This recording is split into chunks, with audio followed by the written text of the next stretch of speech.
మొత్తం అన్నట్లో చేంజ్ వచ్చేస్తుంటుంటాయి. పరిస్థితుల్లో చేంజ్ వస్తాయి, శారీరకమైన చేంజెస్ వస్తాయి, మరి చాలా త్యాగాలు చేస్తారు, చాలా చాలా మార్పులు అనేటువంటివి జరుగుతాయి. మరి ఆ పాత్ర వారు మాత్రమే పోషించగలరు కాబట్టి ఆ పాత్రని ఇచ్చింది ఎవరంటే దేవుడే. హల్లెలూయా. సరే, వాక్యపు వెలుగులో మనం ముందుకు వెళ్ళిపోదాం. చురుకుగా నుండుట గొప్ప భాగ్యం. కాబట్టి ఎప్పుడు కూడా ఎలా ఉండాలంటే చురుగ్గా ఉండాలి, సంతోషంగా ఉండాలి, ఆనందంగా ఉండాలి. మీకు ఎన్నో ఉంటాయి, ఉండవని నేను చెప్పను. చాలా సమస్యలు ఉంటాయి, చాలా బంధకాలు ఉంటాయి. కానీ వాటన్నిటిని ఏం చేయాలంటే పక్కన పెట్టేసేయాలన్నమాట. చూడండి, మనం కూడా వస్తా చాలా వస్తువులు తెచ్చుకుంటాం, బ్యాగ్ తెచ్చుకుంటాం, వాటర్ బాటిల్ ఇవన్నీ తెచ్చుకుంటాం. ఏం చేస్తాం? పక్కన పెట్టేస్తాం. అలాగే మన మైండ్లో ఉన్న చెత్త అంతా, సమస్య అంతా కూడా ఏం చేయాలంటే ఒక పక్కన పడేసేయాలన్నమాట. ఏం చేయాలి? వెళ్ళిపోయేటప్పుడు మర్చిపోయి వెళ్ళిపోవాలి. హల్లెలూయా, హల్లెలూయా. నీ సమస్యలను పక్కన పెట్టి వాటిని మర్చిపోయి వెళ్ళిపోవాలన్నమాట. అప్పుడు నువ్వేం చేస్తావు? మనం ఏదైనా వస్తువు మర్చిపోతే గందరగోళం మనకు, కానీ మన సమస్యలు మనం మర్చిపోతే హ్యాపీ అనమాట, సంతోషంగా ఉంటాం. అరే, నాకేదో సమస్య ఉండేది మర్చిపోయావు, నీకేదో ప్రాబ్లం ఉండేది మర్చిపోయావు అంటే దానికి నీకు ఇంకా సంబంధం లేదు, మళ్ళీ వెతుక్కోవద్దు. ఓకేనా? హల్లెలూయా. చెప్పండి, ఈరోజు నా సమస్య నేను మర్చిపోతున్నాను, ఇంకా నేను మళ్ళీ దానికోసం వెతుక్కోను. ఆమేన్. నిజమేనా? ఖచ్చితంగా దాన్ని స్వతంత్రించుకుందరుగాక. ఆమేన్. యెషయా గ్రంథం 66వ అధ్యాయం 13వ వచనాన్ని చదువుకుని ఈరోజు వాక్యపు వెలుగులో మనం ముందుకెళ్ళిపోదాం. యెషయా గ్రంథం 66వ అధ్యాయం 13వ వచనం చదివినట్లయితే అక్కడ పరిశుద్ధ గ్రంథంలో మరి దేవుని యొక్క వాక్యం ఏం సెలవిస్తుందంటే, ఒకని తల్లి వానిని ఆదరించినట్టు నేను మిమ్మును ఆదరించేదను. కళ్ళు మూసుకుందాం, ప్రార్థన చేద్దాం.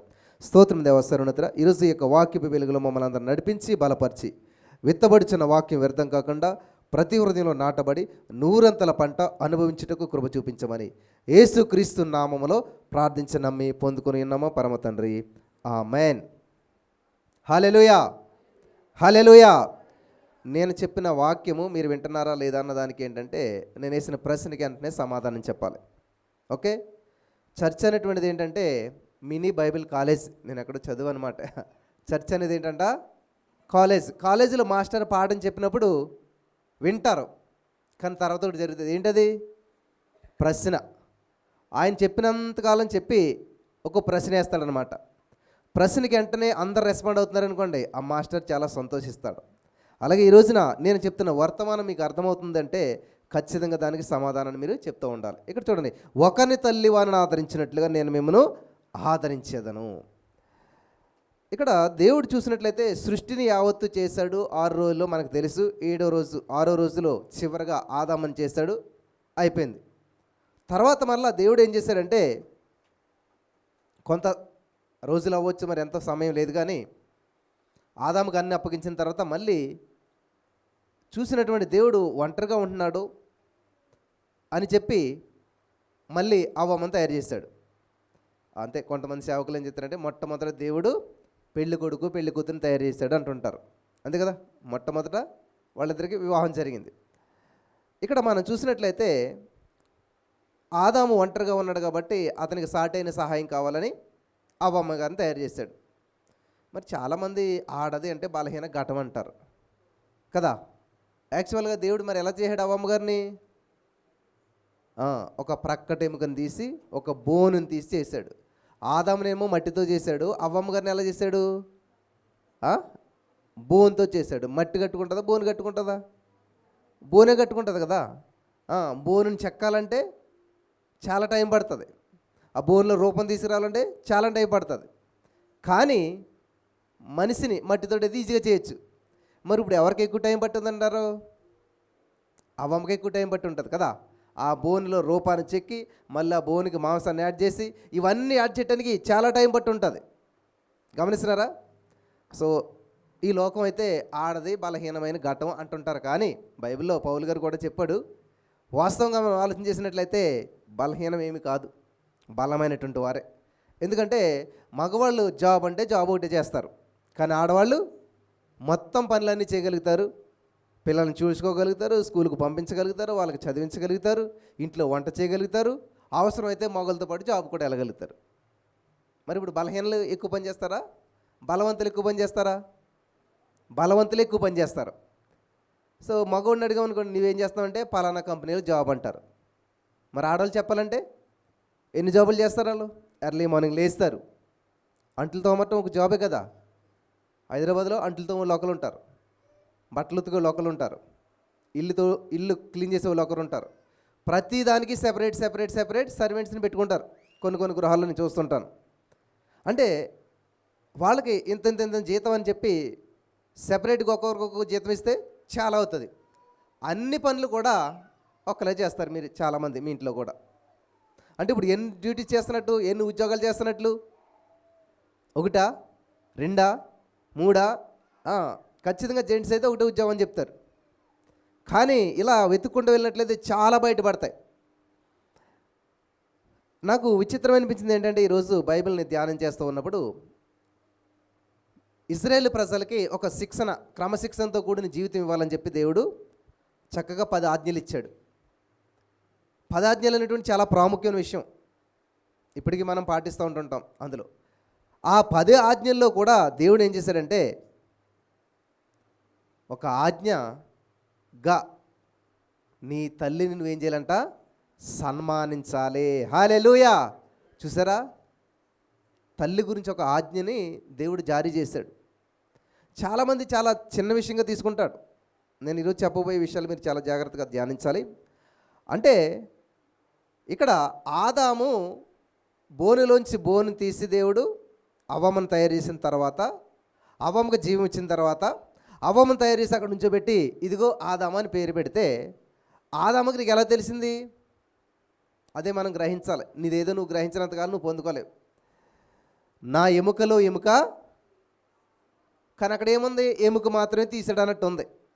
యాక్చువల్ ఎముక మాత్రమే తీయలేదు, అక్కడ ఏం చేశాడు? మాంసము కూడా తీసాడు అనమాట. నా ఎముకలో ఎముక, మాంసంలో మాంసమా అని చెప్పి దేవుడు పెట్టలేదు పేరు. అక్కడ ఆదాము గారు ఒక పేరు పెట్టాడు. ఏంటో పేరు? హవ్వ. హవ్వమ్మ అంటే అర్థం ఏంటి అసలేని? హవ్వ అంటే అయ్యో చెప్పాలి. హవ్వ అనగా జీవము. హల్లెలూయా, హల్లెలూయా. ఇంకా మీరు చూసినట్లయితే హవ్వ అనగా అర్థం ఏంటంటే జీవము గల ప్రతి వానికి తల్లి. అమ్మ చాలా శ్రద్ధగా వాక్యం. ఈరోజు మదర్స్ డే కాబట్టి దానికి అనుకూలంగా ఈ యొక్క విషయాలన్నీ నేను ముందుకు తీసుకెళ్తూ ఉన్నాను. అంటే మొట్టమొదట దేవుడు ఏం చేశాడు? ఒక తల్లిని చేశాడు. అవ్వం అంటే ఏంటంట? జీవము కలిగిన ప్రతివానికి తల్లి. అంటే జీవం అనేటువంటిది బయటకు వచ్చిందంటే ఇంకా ఆదామవ్వల తర్వాత ఎవరి ద్వారా రావాలి? అవ్వమ్మ గారి ద్వారా మాత్రమే రావాలి. అవ్వమ్మ గారు కంటేనే ఎటువంటి వ్యక్తిని కంటదామే? జీవం కలిగిన వాడిని కంటది. అంటే జీవం ఉన్న ప్రతి వ్యక్తికి తల్లి ఎవరంటే ఇప్పుడు?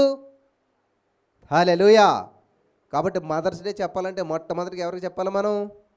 అవ్వమ్మ గారికి. యాక్చువల్గా ఇండైరెక్ట్గా మనం అంతా చెప్పాలంటే జీవము కలిగిన మనందరికీ కూడా తల్లి ఎవరంటే ఇప్పుడు అవ్వమ్మ గారు. హల్లెలూయా, హల్లెలూయా, హల్లెలూయా. సో ఇక్కడ మొట్టమొదటిగా దేవుడు ఏం చేశాడంటే ఒక తల్లిని చేశాడు. అంతేనా? ఆమె పేరు కూడా జీవము కలిగిన ప్రతి వానికి తల్లి. ఆ తల్లి నుంచే అనేకమైనటువంటి ఎవరు అడుగుతున్నారు, మరి కయ్యను హేబేలే ఉన్నారు కదా, సడన్గా కయ్యనికి పెళ్ళి అయిపోయింది, పిల్ల ఎక్కడొచ్చింది? సరే, కయ్యనికి పిల్ల ఎక్కడొచ్చిందో తెలిసింది అనుకోండి, మీ క్రెడిట్ కార్డు అప్పు తీరుతుందా? కయ్యనికి భార్య ఎక్కడి నుంచి వచ్చిందో తెలిసింది అనుకోండి, మీకున్నటువంటి రోగం పోతుందా? కదా. ఇప్పుడు దేవుడు నీకు ఏది తెలుసుకోవాలో అది తెలియజేశాడు. దాన్ని తెలుసుకుని ముందుకెళ్ళిపోతే నీ జీవితం బాగుపడుతుంది. కొన్ని విషయాలు మనకు అర్థం కాలేనప్పుడు అర్థం కాని విషయాలను పట్టుకొని అసలు ఇది ఎందుకు అలాగా, అది ఎందుకు ఇలాగా అని చెప్పి చాలామంది మరి వింతైన ప్రశ్నలు వేస్తారు. అంటే వాళ్ళకి చాలా జ్ఞానం ఉన్నట్లు, వాళ్ళు ఏదో ఇందులో తప్పుని వెతికినట్లు, తప్పు పట్టుకున్నట్టు. తప్పు ఎక్కడ ఉండదు. ఎందుకంటే దేవుడు నమ్మదగిన వాడు, ఆయన సత్యవంతుడు, ఆయన అబద్ధం ఆడటానికి నరుడు కాదు. ఆయన ఏం చేసినా కూడా ఖచ్చితంగా దానికి రీజన్ ఉంటుంది, కరెక్ట్ ఆన్సర్ దొరుకుతుంది. అప్పుడు తలదించుకోవడం ఎందుకు? దీన్ని దేవుడు ఎలా రాశాడంటే దీని వెనకాల ఏదో రీజన్ ఉంటుంది, లేకపోతే దీన్ని మనకు అర్థం కాలేదు, లేకపోతే దీని అనుసంధానమైన విషయాలు వేరే చోట ఉండొచ్చు. అర్థమవుతుందా? కాబట్టి నీకు అర్థం కాలేదని చెప్పి అది అసత్యం అని అనుకోవద్దు. బైబిల్ మొత్తం సత్యము. హల్లెలూయా, హల్లెలూయా. అయితే సరే, మొట్టమొదటిగా దేవుడు ఒక అమ్మని సృష్టించాడు. ఆ అమ్మ ద్వారా అనేక మంది బిడ్డలు వచ్చారు. అయిపోయింది. దేవుడే ఈ లోకానికి వచ్చాడు. 33.5 సంవత్సరాలు జీవించాడు. ఆయన కూడా ఒక అమ్మ ఉన్నది. అమ్మని ఎంతగానో ప్రేమించాడు. మరలా చివర వెళ్ళిపోతే ఆయన ఏం చేశాడు? విడిచిపెట్టి వెళ్ళిపోయాడు అమ్మనే. అదే అమ్మని మళ్ళీ ఏం చేశాడు? అమ్మా ఇదిగో నీ కుమారుడు. హల్లెలూయా. అంటే ఇక్కడ గమనించవలసిన విషయం ఏంటంటే, ఆది అంతమైనటువంటి దేవుడు ఆదిలో ఒక అమ్మను సృష్టించాడు. ఆమెకి చాలా బాధ్యతలు వచ్చాయి. మరలా దేవుడు భూలోక రాజ్యానికి వచ్చిన తర్వాత అమ్మను మాత్రం మర్చిపోలేదు. ఏం చేశాడు? అమ్మా నేనున్నంతకాలం నిన్ను శ్రద్ధగా బాగా చూసుకున్నాను. నువ్వు చెప్పిన ప్రతిదీ చేశాను. ద్రాక్షారసం అయిపోయిందని చెప్పావు. సరే చూశాను. నా సమయం వచ్చినప్పుడు నేను అద్భుతం చేశాను. ఇలాగ అనేక కార్యాలు చేశాడు ఆయన.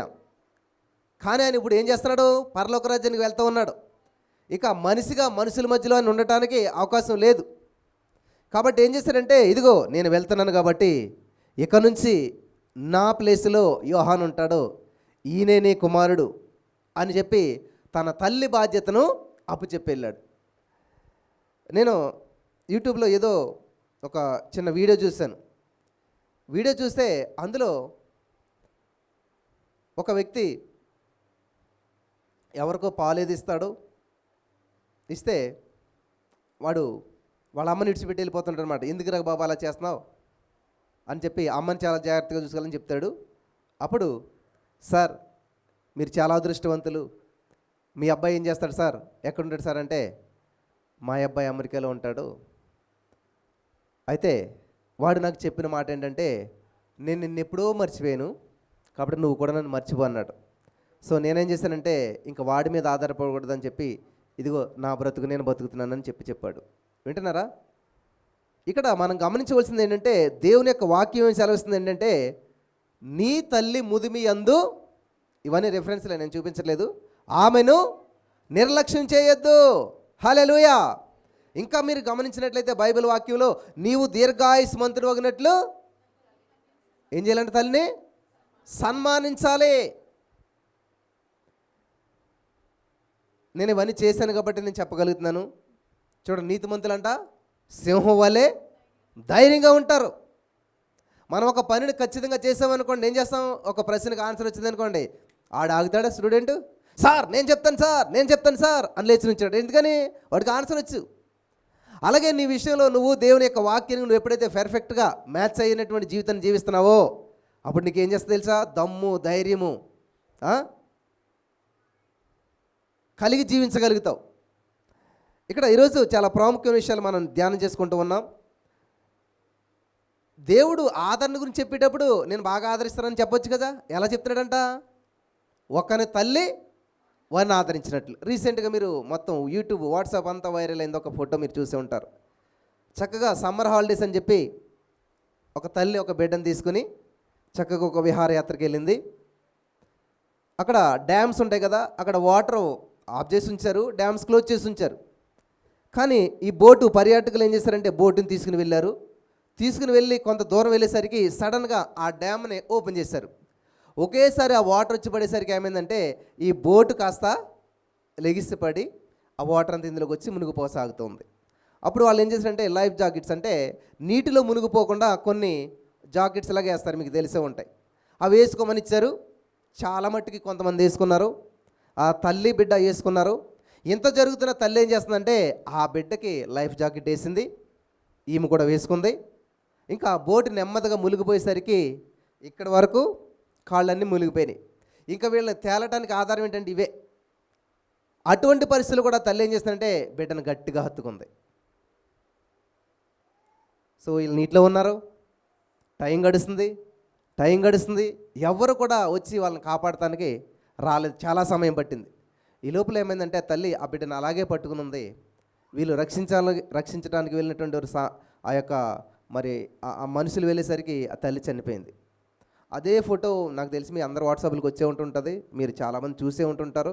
ఆ బిడ్డని ఇలా అలాగే పట్టుకుని చనిపోయింది ఆమె. సో మరణంలో కూడా వీడనటువంటి తల్లి ప్రేమ అని చెప్పి చాలా టైటిల్స్లో, ఈవెన్ చాలా సేవకులు దాన్ని వీడియోలు కూడా చేసి పెట్టారు. మీకు అందరు చూసే ఉంటారని నేను నమ్ముతున్నాను. ఇక్కడ గమనించవలసింది ఏంటంటే చివరికి తన ప్రాణమైనా విడిచిపెడతాదేమో కానీ తల్లి బిడ్డల కోసం సమస్తం కోల్పోతుంది, కానీ బిడ్డలకి ఏ హాని అపాయం రాకుండా చూసుకుంటుంది. నిన్ను లోకంలో అందరూ పనికిరానుడు చేతకానుడు అని చెప్పి నిన్ను నిందించి దూషించి విడిచిపెట్టేసినా తల్లి మాత్రం నిన్ను చేరదీస్తుంది, నువ్వు గొప్పడు అంటది ఎప్పటికీ కూడా. థామస్ ఆల్వా ఎడిసన్ గారి గురించి మీకు అందరికీ తెలుసు. ఈ బల్బు కనిపెట్టింది, లైట్ వచ్చింది, ప్రపంచమంతా ఈరోజు మన వెలుగులో జీవిస్తున్నామంటే కారణం ఎవరు తెలుసా? Thomas Alva Edison. కానీ అంత సక్సెస్ఫుల్ పర్సన్ అని మనం ఇప్పుడు అనుకుంటున్నాం, కానీ దానికి ఉన్న వేర్లు, అంటే దానికి ఉన్న కష్టం, దానికి ఉన్న బాధ, దానికి ఉన్న వేదన మనకు తెలియదు. ఈ బల్బును కనిపెడటానికి ఆయన 999 సార్లు ఫెయిల్ అయిపోయాడంట. చూసారా, చిరాకు వచ్చి మనం ఏం చేస్తాం, 2-3 సార్లు వస్తాం చర్చికి, అబ్బా చాలా దూరం ఉన్నదండి, బస్సుకి వెళ్ళి ఒక అరగంట వెయిట్ చేయవలసి వస్తుంది, అక్కడ ఎండ, ఇక్కడ ఇంట, అక్కడి నుంచి అక్కడ నడవలసి వస్తుంది, ఇంత పాటలు అయితే ఎలాగా అని చెప్పి 2-3 సార్లు ట్రై చేసేస్తాం, మనం విడిచిపెట్టేస్తాం. థామస్ ఆల్వా ఎడిసన్ గారు కూడా ఎన్నిసార్లు ప్రయత్నం చేసినా రావట్లేదని చెప్పి 900 సార్లు ట్రై చేసి విడిచిపెట్టేస్తే 999 సార్లు ట్రై చేసి విడిచిపెట్టేస్తే మనమంతా కూడా ఎవరి లైట్ అయిట్, అంటే ఎవరి దీపం ఆలు పెట్టుకుని వెలుగులో కూర్చోవలసిన పరిస్థితి ఏర్పడేది. కానీ ఆయన ఎంత కష్టమైనా సరే అది సాధించేంత వరకు దాన్ని ప్రయత్నం చేశాడు, సాధించాడు. దేనికి స్తోత్రం. ఎంత సాధించిన బల్బు ఏం చేయడంటే, ఆయన ఇట్లాంటి బిల్డింగ్ అంటే 2-3 ఫ్లోర్ల బిల్డింగ్ అయితే తన దగ్గర పనిచేసి ఆయనకి ఇచ్చి పైన పెట్టవి అంటే ఆయన 2వ ఫ్లోర్ దాకా వచ్చి చేతులను జారి పడేస్తే మెట్ల మీద పడి పగిలిపోయిందంట. చూడండి, 1000 సార్లు ప్రయత్నించి చక్కగా బల్బుని తయారు చేసి రేపు ల్యాబ్లో ట్రై చేయాలని టెస్ట్ చేయాలని చెప్పి పైన పెట్టమంటే ఆయన పాల్గొట్టాడు. మరి ఏం చేస్తాడైనా చెప్పండి ఒకసారి. చాలా నేర్చుకోవాలి మనం ఇలాంటి విషయాలు. అంత చేసినా కానీ ఆయన బల్బు పోయినందుకు ఆయన ఏ విధమైనటువంటి డిసప్పాయింట్ అవ్వలేదు. బల్బు పోగొట్టిన వ్యక్తిని కూడా ఏమీ తిట్టలేదు. మనకి ఎంత కోపం వస్తుంది, మూర్ఖుడాన్ని, ఎంత కష్టపడ్డాను, ఎన్ని ఏళ్ళు కష్టపడ్డాను, ఎన్నిసార్లు ట్రై చేశాను, దాన్ని అంతలా ఎలా చేసావు. కానీ ఏం చేశాడు, కావాలని చేయలేదు, సరే చేజారిపోయిందని చెప్పి మరలా ట్రై చేసి, ఒకసారి 1000 సార్లు అవసరం లేదు, తెలిసింది కదా, మళ్ళీ ట్రై చేసి తయారు చేసి బల్బుని మళ్ళీ ఎవరి చేతికి ఇచ్చాడంట, ఆయన చేతికే ఇచ్చాడు. హల్లెలూయా. యేసయ్య ఈరోజు నీకు మంచి జీవితాన్ని ఇచ్చాడు, దాన్ని కోల్పోయావేమో, పాడు చేసుకున్నావేమో, మరలా నీకు ఇస్తున్నాడు జీవితాన్ని, ఈసారైనా మంచిగా జీవించమని. హల్లెలూయా. సరే, నేను థామస్ ఆల్వా ఎడిసన్ గురించి ఎందుకు చెప్తున్నానంటే, ఆయన చదువుకునే రోజుల్లో స్కూల్కి వెళ్ళాడంట. వాళ్ళ అమ్మ కూడా గవర్నమెంట్ టీచరే. సో ఆమెకి వేరే చోట జాబ్ చేస్తూ ఉంది, దూరంగాను. దగ్గరలో ఉన్న స్కూల్లో వేయాలి కాబట్టి పిల్లల్ని దగ్గరలో స్కూల్లో వేసింది. స్కూల్కి వెళ్తున్నాడు. కొన్ని రోజులు వెళ్ళాక ఆ స్కూల్ నుంచి ఒక లెటరు చేతికిచ్చి పంపించారు, కొడుకు చేతికిచ్చి. ఆ స్కూల్ నుంచి వచ్చిన లెటర్ ఏంటని చెప్పి చదివితే వాళ్ళమ్మ, అమ్మా నీ కొడుకు పరమ మొద్దు, కనీసం మేము ఏం చెప్తున్న వాడికి ఏం అర్థం అవ్వట్లేదు, అసలే వాడికి చదువు అంటే రాదు, ఒకవేళ నీకు ఏమైనా ఒప్పుకుంటే 2-3 గేదెలు కొని అక్కడ పెట్టుకున్నామంటే వాడు ఏమైనా ఉపయోగపడతాడు, అంతకు మించి వాడి వల్ల జరిగేటువంటిది ఏమీ లేదు అని ఒక లెటర్ రాసి పంపేస్తే, మరి వాడికి ఏం తెలుస్తుంది, చిన్నోడు కదా, చదివింది. ఆ లెటర్ని పడేయకుండా ఫోల్డ్ చేసి పెట్టి వెంటనే తను చేస్తున్న ఉద్యోగానికి రాజీనామా చేసింది, అంటే విడిచిపెట్టేసింది, వద్దని ఆ యొక్క ఉద్యోగానికి సెలవు పెట్టేసి ఏం చేసింది, అదే ఆడవాళ్ళు చాలా పనులు ఉంటాయి కదా.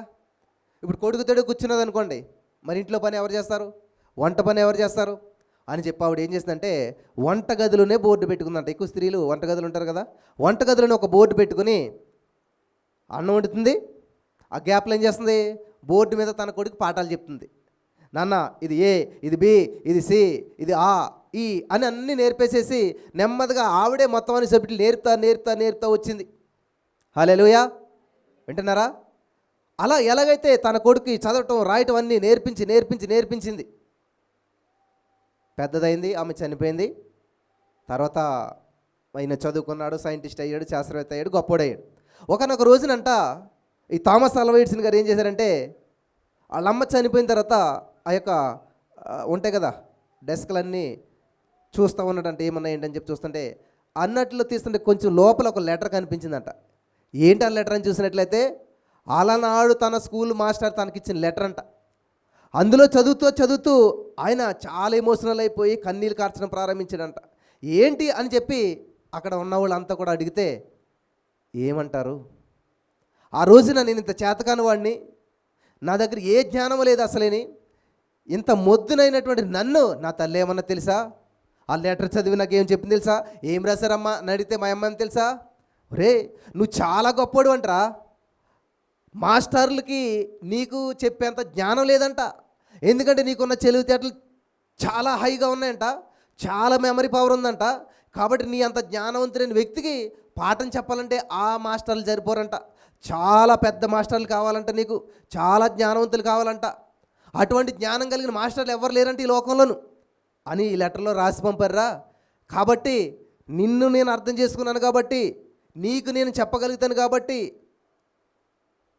నన్నే పాఠాలు చెప్పన్నారు వాళ్ళు అని చెప్పి ఆమె ఏం చేసిందంట, ఓహో అందరికంటే మా అమ్మ తెలివైందా అని అనుకున్నాడంటే ఆయన. వాళ్ళ అమ్మ దగ్గరే కూర్చుని పాఠాలని నేర్చుకున్నాడంటే ఎక్కడికి వెళ్ళకుంటాను. హల్లెలూయా. మా అమ్మ నాకు అలా చెప్పింది, కానీ వాస్తవం అది కాదు. అందులో ఏం రాసిందో తెలుసా? నేను శుద్ధ మొద్దుని, నేను ఎందుకు పనికిరాను, కనీసం గేదెలు కూడా కాపలా కాసుకోవడానికి పనికిరాని వ్యక్తిని, ఇంత అజ్ఞానినంటే నేను. కానీ నా తల్లి నా యొక్క లోపాలన్నిటినీ కప్పుపుచ్చేసింది. హల్లెలూయా. నన్ను ఒక గొప్ప వ్యక్తిగానే చూసింది, గొప్ప వ్యక్తిగానే పలికింది, గొప్ప వ్యక్తిగానే చూసింది. ఆమేన్. యేసయ్య నిన్ను కూడా అలా చూస్తున్నాడు, యేసయ్య నిన్ను కూడా అలా పిలుస్తున్నాడు. ఏమన్నాడండి? పరాక్రమం కలిగిన బలాఢ్యుడా. ఎవరు? గిద్యోను. గిద్యోను ఏం చేస్తున్నాడు? తనకు తానుగా చేతగాని వాడిగా పనికిరాని వాడిగా ఉన్నాడు. కానీ ఏమన్నాడు తెలుసా దేవుడు? పరాక్రమం కలిగిన బలాఢ్యుడా. హల్లెలూయా, హల్లెలూయా. కాబట్టి ఈ రోజున యేసయ్య నిన్ను ఎంతగానో ప్రేమిస్తూ ఉన్నాడు. ఎంతగా ప్రేమించాడు తెలుసా? దేవుడు లోకమును ఎంతో ప్రేమించెను. లోకమంటే లోకమంటే దేశమంటే మట్టి కాదోయ్, దేశమంటే మనుషులోయ్. మనకు తెలిసింది. మరి ఏ మనుషులు? మనమే. అంటే దేవుడు లోకాన్ని ఎంతో ప్రేమించాడంటే దేవుడు మనుషుల్ని ఎంతో ప్రేమించాడు. నువ్వు నేను మనిషివే కాబట్టి దేవుడు నిన్ను నన్ను ఎంతో ప్రేమించాడు. హల్లెలూయా, హల్లెలూయా, హల్లెలూయా. ప్రేమించి ఏం చేశాడంట? కాగా తన అద్వితీయ కుమారునిగా పుట్టిన వాని యందు విశ్వాసం ఉంచి ప్రతివాడు రక్షించబడవల్లని ఆయన ఈ లోకానికి పంపించాడంట. ఆయన ఈ లోకానికి వచ్చి ఆయన నిన్ను ఎంతగా ప్రేమించి ఏం చేశాడంట? నీకు బదులు ఆయన మరణించాడంట, నీకు బదులు ఆయన నరకానికి వెళ్ళాడంట. హల్లెలూయా. చూసారా? ఇక్కడ అదే చెప్తున్నాడు దేవుడు. ఒకరి తల్లి అని ఆదరించినట్లు తల్లి ఎలాగైతే ఆదరిస్తుందో, ఎలాగైతే హక్కును చేర్చుకుంటుందో, అలాగే నేను నిన్ను ఆదరిస్తాను, నేను నిన్ను ప్రేమిస్తాను. నేను దినకరన్ గారు మ్యాగజైన్స్ చదువుతున్నటువంటి స్కూల్ టైంలో అందులో ఒక సంఘటన నాకు బాగా గుర్తుకొస్తుంది. ఏంటంటే లేక లేక ఒక తల్లికి బిడ్డలు పుడతారు. ఆ బిడ్డలు పుట్టినప్పుడు ఒక బిడ్డ పుడతాడు, చక్కటి బాబు పుడతాడు. కానీ భర్త ఏమంటారు తెలుసా? వీడు నాకు వద్దు, వీడింట్లో ఉన్నాడంటే నేను ఇంటికి రాను, నేను నీతో మాట్లాడాలి, నీతో కాపురం చేయాలంటే వీడిని తీసుకెళ్ళి డస్ట్బిన్లో పడేసాయి అన్నాడంట. ఏం చేస్తుంది తల్లి అప్పుడు? ఏం చేస్తుంది చెప్పండి? రోజు అలా మాట్లాడుతున్నాడు. ఇంక ఇదే రోజు లాస్ట్ రోజు. ఎందుకనంటే ఆ పిల్లోడు, చిన్నపిల్లోడు పుడతానే మంచి మంచి మీసాలు వేసుకుని, మంచి గడ్డం వేసుకుని, ఇదంతా హెయిర్ అనమాట. చూస్తే చిన్నపిల్లోడు పుట్టుకతోటే ఇవన్నీ వేసుకుని పుట్టేసరికి చూడటానికి భయంకరంగా, అందవిహీనంగా, చాలా బాధాకరమైన విషయం అనమాట. డాక్టర్లు చూపించినా కూడా ఇది ఇంకేం ట్రీట్మెంట్ లేదని చెప్పారు, ఇలాగే పెంచుకోవాలని చెప్పారనమాట. అయితే భర్త ఎలాంటి వాడు నాకు వద్దు, ఈయన ఎలా పెంచుదాం మనమే కష్టంగా ఉంటేనే. కాబట్టి ఈయన పెంచిన ప్రయోజనం ఏంటి? నువ్వు పట్టుకెళ్ళి డస్ట్బిన్లో పడేసాయి అని అంటే రోజు అలా తిరుగుతున్నాడంట. ఈరోజు సాయంత్రం వచ్చేసరికి ఇంట్లో వాడన్నా ఉండాలి, నేనన్నా ఉండాలి, ఏదో ఒకటి తేల్చుకో అని చెప్పాడంట. సరే అని చెప్పి బిడ్డను సంకన పెట్టుకున్న తల్లి భర్త ఎదుర్కొంటానే బయలుదేరి డస్ట్బిన్ దగ్గరికి వెళ్ళలేదు ఆమె. ఏం చేసింది తెలుసా? ఆ బిడ్డను హత్తుకుని, నాన్న నీకేం పర్వాలేదు, నేనున్నాను, నా భర్త లేకపోయినా పర్లేదు, నన్ను చూసేవాళ్ళు లేకపోయినా పర్లేదు, కానీ అడుక్కునైనా నేను పెంచుతాను చెప్పి ఇంకా భర్త ఇంటికి మళ్ళీ వెళ్లకుండా శాశ్వతంగా భర్తను విడిచిపెట్టి ఆమె బయటకు వచ్చేసిందంట. హల్లెలూయా, హల్లెలూయా. చూసారా? తన జీవితాన్ని కోల్పోయింది, తన కంఫర్ట్ని కోల్పోయింది. అటువంటి బిడ్డను చూస్తే ఎవరు కూడా పట్టించుకోరు, మెచ్చుకోరు. అటువంటి బిడ్డ కోసం తన ఎంటైర్ లైఫ్ని ఆ తల్లి త్యాగం చేసింది. ఇది నేను చదివేప్పుడే 25-30 సంవత్సరాలు అవుతుంది, కానీ నిజంగా ఈరోజు చాలా అద్భుతంగా గుర్తొచ్చింది అది. అంటే దీన్ని బట్టి మనం అర్థం చేసుకోవాల్సింది ఏంటంటే, బిడ్డ కోసం తల్లి ఎంతగానో తెగిస్తుంది. ఒక రాజు చైనాలో అనుకుంటా, చాలా గొప్పవాడవాడు. ఇదే ఒక తల్లి వాడిని ఆదరించినట్టు మిమ్మల్ని ఆదరిస్తాను అని చెప్పి ఇక్కడ దేవుడు చెప్తున్నాడు. ఇంకొక చోట మనం చదివినట్లయితే, స్త్రీ తన గర్భమును పుట్టిన బిడ్డను కరుణించకుండా మరుచునా వారైనా మరుచుదురు కానీ నేను నిన్ను మరవను. చూసారా, ప్రతి దాంట్లో దేవుడు చెప్పడానికి ఏం వాడుతున్నాడు? తల్లిని వాడుతూ ఉన్నాడు. అంటే ఒక ప్రేమను, అసలు గాడ్ ఈజ్ లవ్, దేవుడే ప్రేమ అన్నాడు. అటువంటి ఆయన ఆ ప్రేమను వర్ణించడానికి, వివరించడానికి ఎవరిని వాడుతున్నాడంట? తల్లి. మనకి కొటేషన్స్ ఉంటాయి గోడ మీద, ఏమని? మొదటి బడి తల్లి ఒడి, అంతే కదా. వాడికి ఏం కావాలని నేర్పేది ఎవరు? తల్లే. సుసన్న వేసిలి గారికి 19 మంది పిల్లలంట. కొంతమంది చనిపోయారు అనుకోండి. అసలు ఆ తల్లికి ఉన్నటువంటి మరి ఆలోచన ఎలాగొచ్చిందో తెలియదు, కానీ 10 మంది పిల్లల కోసం పనులన్నీ చేసుకున్నాక వరుసగా పడుకోబెట్టి ప్రార్థన చేసేదంట. ఎలాగా? ప్రభువా 10 మంది బిడ్డలు దీవించి ఆమెన్ అని కాదు. ఎలా ప్రార్థన చేసేదంట? ఒక్కొక్కరి మీద చేసి అర్ధగంట 30 నిమిషాలు పెట్టుకుందంట ఒక్కొక్కరికి. 10 అర్ధగంటలు ఎంత? 5 గంటలు. అంటే 10కి ప్రార్థన ప్రారంభిస్తే 11, 12, 1, 2, 3 అయిపోయింది 3. అర్థమైందా? కనీసం వాడు 3 గంటలు పడుకున్నా, పోనీ 6 గంటలు వేసిన ఎంత? 3 గంటలు నిద్రే. అలాగ ప్రతిరోజు కూడా ఒక్కొక్కరి కోసం అరగంట ప్రార్థన చేసేదంట. అందులో అందరూ కూడా అద్భుతమైనటువంటి వారిగా మార్చబడ్డారు.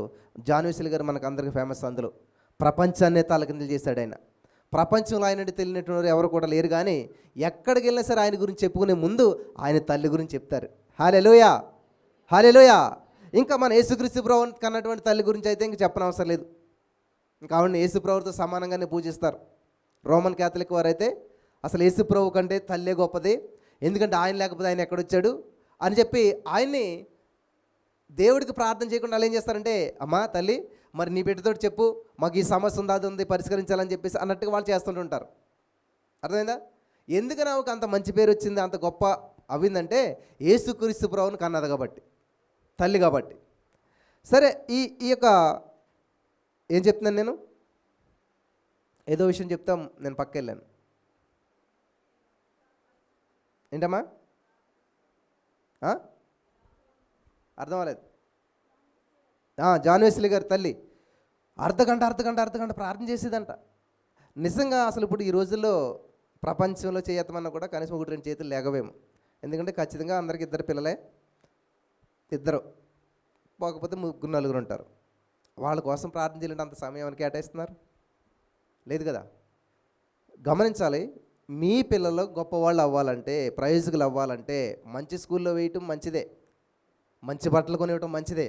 వాటన్నిటికంటే గ్రౌండ్ వర్క్ ఏంటంటే, వేరు లాంటివి ఏంటంటే ప్రార్థన చేయాలన్నమాట. వాళ్ళ కోసం ఎక్కువ సమయాన్ని దైవికంగా మనం నడిపించడం నేర్చుకోవాలి. అప్పుడే వాళ్ళు ఈ రోజున నువ్వు ఏ స్కూల్లో చదివించిన ఏదో చదువుకుంటారో, ఏ బట్టలు ఇచ్చినా ఈ రోజున వెళ్ళిపోతుంది. కానీ ఈరోజు నువ్వు నేర్పించిన భక్తి కానీ, నేర్పించిన దేవుని యొక్క వాక్యపుల్లో నడవటం కానీ వాళ్ళని చాలా ప్రయోజకులను చేస్తుంది. హల్లెలూయా, హల్లెలూయా. మరి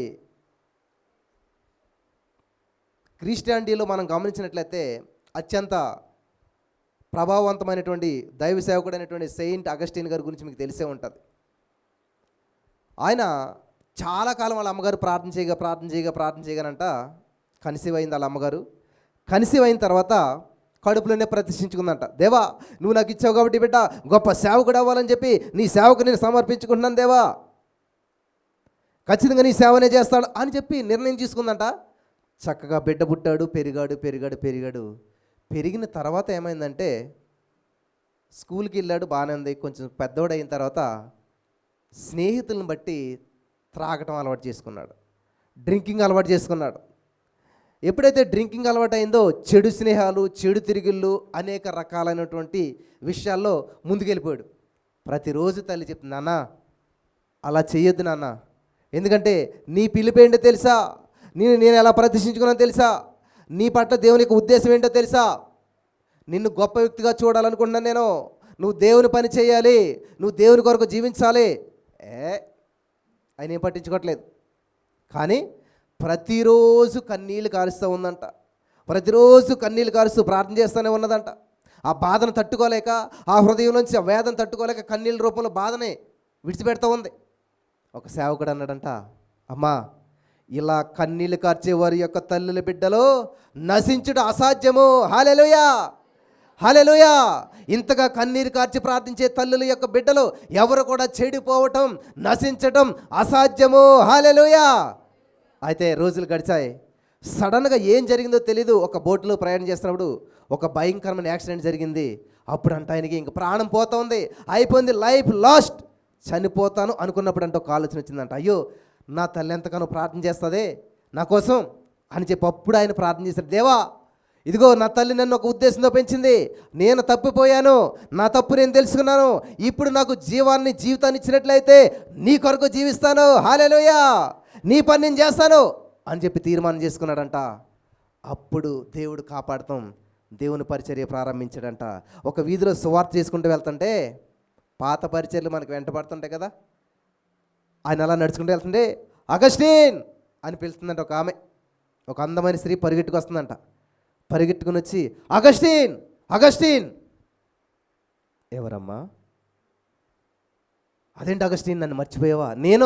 నేను అంటే అదే అగస్టిన్. నువ్వు అనుకున్న అగస్టిన్ ఎప్పుడో చనిపోయాడు. ఆ అగస్టిన్ వేరు, ఈ అగస్టిన్ వేరు. ఈ అగస్టిన్ ఎవరంటే నా తల్లి కన్నీటి ప్రార్థనలో పరలోక రాజ్యానికి కొట్టుకొచ్చిన నూతన సృష్టి. హల్లెలూయా, హల్లెలూయా. నా తల్లి ఎంతో కన్నీరు కార్చి ప్రార్థన చేసిందే, ఆ తల్లి కన్నీటి ప్రార్థనలో నేను కొట్టుకుని వచ్చాను. నువ్వు అనుకున్న అగస్టిన్ ఎప్పుడో చనిపోయాడు, ఈయన నూతన సృష్టి. హల్లెలూయా. చూసారా, ఏ పాస్టర్ గారు చెప్పారండి? ఎవరు చేశారు? మీలో చాలామంది ఇంకా మారడండి అనుకుంటున్నారేమో. మీ భర్త గురించి మీరు అంటారేమో, కానీ ఎప్పుడైనా మీ కొడుకు గురించి ఎప్పుడైనా అన్నారా? అస్సలా. మా ఆయన మూర్ఖుడండి, కానీ నా కొడుకు మూర్ఖుడని ఎవరు చెప్పడం వినలేదు నేను. కానీ మా అబ్బాయిని ఎవరిని చూడట్లేదండి, పట్టించుకోవట్లేదని అని అంటారు. కానీ వాడు మారు మనసు పొందాలి, వాడు మంచిగా అవ్వాలని ప్రార్థన చేయండి అని చెప్తారు తప్ప ఎప్పుడన్నాను మూర్ఖుడు, మంచోడు కాదు, చెడ్డోడు కాదు అని ఎప్పుడు కూడా ఎవరు చెప్పలేదు. ఎంత ఫెయిల్ అయిపోయినా కానీ మా అబ్బాయికి ఇలాగా కొంచెం మార్కులు తక్కువ వచ్చేయండి, ప్రేయర్ చేయండి, కలపాలని, పాస్ అవ్వాలి, ఇదే తాపర్తాయి ఉంటుంది తప్ప ఎప్పుడును ఏ తల్లి కూడా తన బిడ్డలు తక్కువ అంచనేసినట్లు కానీ వాళ్ళ పనికిరాను అన్నట్టు కానీ ఎక్కడా నేను వినలేదు. ఇంకోటి ప్రియులారా, మీరు గమనించవలసింది ఏంటంటే, నా ప్రియమైనటువంటి సహోదరి స్నేహితులారా, శ్రావణి, మీరు గమనించవలసింది ఏంటంటే, చాలా అద్భుతమైన విషయాలు ఈరోజు దేవుడు మనకు తెలియజేస్తూ ఉన్నాడు.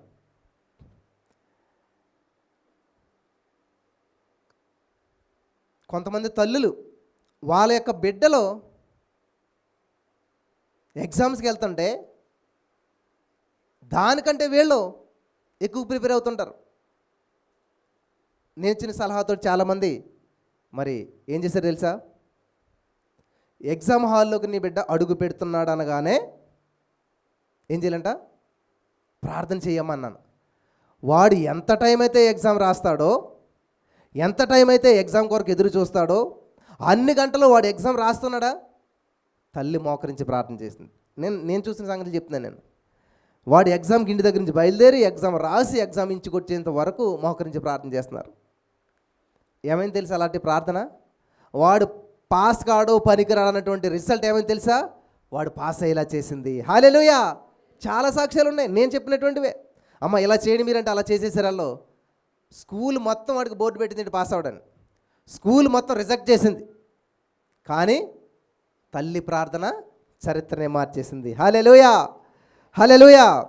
చైనాలో అనుకుంటే ఒక రాజుగారు ఏం చేశాడంటే, తన రాజు అయిన తర్వాత రాజ్యంలోనంట పెద్ద స్టాట్యూ లాంటి కట్టించాడంట, పెద్ద టవర్లా కట్టించి దాని మీద ఏం చేశాడంటే, ఒక తల్లి తన బిడ్డను ఇలా హత్తుకున్నట్టుగా ఒక ఫోటో పెట్టాడంట. సో కొంతమందికి మనలాంటి అనుమానం వస్తుంది కదా, ఏదన్నా విగ్రహం పెడతాడు, ఆయన ఫోటో అని పెట్టుకోవాలి, కానీ ఎంత పెద్దది కట్టాడు, ఎందుకు అసలు ఇది ఇంత కట్టించాడు అని అడిగితే దాని కింద పెద్ద చరిత్ర ఉన్నదంట. ఏది? ఆ స్టాట్యూ కింద ఏంటంటే, కొన్ని దశాబ్దాల క్రితం ఏమవుతుందంటే ఈమె అత్తగారింటికాడ నుంచి అమ్మగారింటికి వెళ్ళాలి. మరి ఆ రోజుల్లో ఎవరు కూడా లేరు కాబట్టి ఆమె ఒక్కతే ప్రయాణం చేయవలసి వచ్చింది. ఆమె ప్రయాణం చేసుకుంటూ వెళ్తూ ఉంది. అలా వెళ్తున్నటువంటి సమయంలో ఆ రోజుల్లో ఏంటంటే మంచు తుఫాన్లు వచ్చేటువంటివి అనమాట. అంటే ఆ తుఫాను బాగా భయంకరంగా వచ్చి మంచు కూడా పడేది. ఇసుక ఎలాగైతే వచ్చి పూర్తి చేస్తుందో మనిషిని, అలాగా ఆ యొక్క మంచు వచ్చి పడిపోయేది అనమాట. అలా ఈమె వెళ్తున్నటువంటి సమయంలో ఏమైందంటే మంచు తుఫాను వచ్చింది. ఇంకా అది భయంకరమైనటువంటి సమస్య అనమాట. దాని నుంచి తప్పించుకునే అవకాశం లేదు. వెంటనే తల్లి ఏం చేసిందంటే దాన్ని ఎలా తప్పించుకోవాలని చెప్పి ఆలోచన చేస్తూ గబగబా నడుచుకుంటూ వెళ్తుంటే ఒక గొయ్యి లాంటిది కనిపించిందంట. ఒక గుంటలా కనిపిస్తే గబగబా గుంటలోకి వెళ్ళి దాక్కున్నదంట. కానీ చుట్టూరా మంచు పడతా ఉంది, పైన కూడా మంచు పడతా ఉంది. సో ఈమెకు అర్థమైంది, ఇంకా ఈ రోజుతో నా చాప్టరు క్లోజ్. ఈ చిన్న బిడ్డ చేతిలో ఉన్నాడు, ఎలాగా అని చెప్పి ఆలోచన చేసింది. కానీ ఆ మంచు దట్టంగా పడిపోయింది, మొత్తం అంతా కూడా పూర్తి చేసింది. వీళ్ళు చాలామంది ఈమె ప్రయాణం చేసింది ఏమైపోయింది ఏంటని చెప్పేసి మరి ఆ యొక్క మంచునంతా తొలగించడం ప్రారంభించారంట. చాలామంది మంచుని తొలగిస్తుంటారే, ఏం జరిగిందంటే ఆ మంచు కింద ఒక చిన్న బిడ్డ ఏడుపు వినిపిస్తూ ఉన్నదంట. ఏంటని చెప్పి గబగబా మంచు అంతా తీస్తే అందులో ఒక బిడ్డ బ్రతికే ఉన్నాడంట. బిడ్డ బ్రతికి ఉండడం విచిత్రం కాదు, కానీ అసలు నేను ఇంత మంచులో ఇంత చలిలో ఎలా బ్రతికాడు అని అంటే తల్లి ఏం చేసింది తెలుసా? ఆ బిడ్డనంట చక్కగా గుడ్డలతో చుట్టుపెట్టిందంట. తన చీరంతా ఇప్పేసిందంట. తన ఒంటి మీద ఉన్న బట్టలన్నీ తీసేసిందంట. ఆ బట్టలన్నీ తీసేసి బిడ్డకి ఎక్కడా కూడా ఇబ్బంది లేకుండా ఆ శరీరాన్ని అంతా కూడా జస్ట్ ఇక్కడికి కొంచెం గాలిలాగా ఉంచి మొత్తం అంతా చుట్టేసి తన బట్టలు జాకెట్ కానించి చీర మొత్తం అన్నీ ఆ బిడ్డకు చుట్టేసి ఆ బిడ్డను ఏం చేసింది ఇలా ఒరిలో పెట్టుకుని ఆ మంచు మీద పడ్డా కూడా ఈ మీద పడుతుంది. సో ఈమె శరీరం హీట్ అంతా బిడ్డకి వెళ్ళాలని చెప్పి ఆ బట్టలు కూడా తడవకుండా ఆ బిడ్డకి హీట్ ఇలా పెట్టుకుని ఆమె అలాగా ఎంత చెప్పని ఉంటుంది చలిలోను. ఆ చలికి ఆమె బిగిసిపోయింది, చనిపోయింది. అయితే బిడ్డ మాత్రం కావలసినంత వేడిని తల్లి ఇవ్వటం వల్ల ఆ బిడ్డ బ్రతికున్నాడంట. హల్లెలూయా. ఆ బిడ్డ నెమ్మదిగా బ్రతికి పెద్దవాడై కొంతకాలానికి ఏమయ్యాడు తెలుసా? ఆ దేశానికి రాజు అయ్యాడు. హల్లెలూయా, హల్లెలూయా. ఆ రాజుగారికి ఇదంతా తెలిసిందనమాట. అరే, నా తల్లి నా కోసం ఇంత త్యాగం చేసిందా, కాబట్టి నేను చనిపోయినా కానీ ఎప్పటికీ ఇది చరిత్ర నిలిచిపోవాలని చెప్పి ఆయన ఏం చేశారంట, చరిత్రలో నిలిచిపోయేలాగా ఒక పెద్ద స్టాచ్యూని కట్టి ఆ తల్లిని ఆ బిడ్డని ఎలాగైతే కాపాడిందో అదే ఫోటోని చేయించి అక్కడ పెట్టాడంట. అక్కడికి వచ్చిన ప్రతి వారు కూడా అది చూసినప్పుడల్లా ఈ చరిత్ర అంతా తెలుసుకోవాలి, నా తల్లి చేసిన త్యాగాన్ని చరిత్ర ఎప్పటికీ చెప్పుకోవాలని చెప్పి ఆయన చేస్తారని ఇప్పటికీ ఉన్నదంట అది. హల్లెలూయా. చూసారా, ఇలాగా తల్లుల గురించి చెప్పుకుంటూ వెళ్ళినట్లయితే ఎన్నో ఎన్నో మరి చారిత్రాత్మకమైన విషయాలు ఉన్నాయి.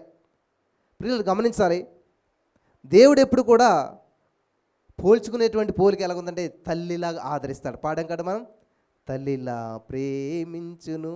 ఏం చేస్తాడంట? తల్లిలా ఆదరిస్తాడంట. తల్లిలాగా నేను నిన్ను ప్రేమిస్తున్నాను, నేను గొప్ప దేవుడిని, నేను ప్రేమ కలిగిన అని చెప్పాలి కదా ఆయన. ఇంకొక ఆయన ఎవరు రాశాడు, కానీ అది కరెక్ట్ కాదనుకోండి. దేవుడు అన్ని చోట్ల ఉండలేడు కాబట్టి తల్లిని సృష్టించాడు. అన్ని చోట్ల ఎందుకు ఉండలేడు? దేవుడు అన్ని చోట్ల ఉంటాడు కదా. దేవుడు సర్వాంతర్యామి అంటే ఏదో కొట్టేసిన బాగుందని రాసి ఉండొచ్చు, అంటే దేవుడు తెలియని వ్యక్తి రాసి ఉండొచ్చు. కానీ ఇంకో విధంగా చెప్పొచ్చు దాన్ని. ఎందుకంటే అన్నిసార్లు దేవుడితో మాట్లాడటం వీళ్ళకి అనుకూలం ఉండకపోవచ్చు, అంత సమయాన్ని కేటాయించకపోవచ్చు. కానీ తల్లితో మాట్లాడటానికి ఎప్పుడైనా కూడా అవకాశం ఉంటుంది. తల్లిని కళ్ళెదురుగా ఎప్పుడు కనిపిస్తుంది కదా. కాబట్టి ఇక్కడ మనం నేర్చుకోవాల్సింది ఏంటంటే, దేవుడు ఏం చేశాడంట, నీ తల్లి చూడకముందే నేను చూశాడంట.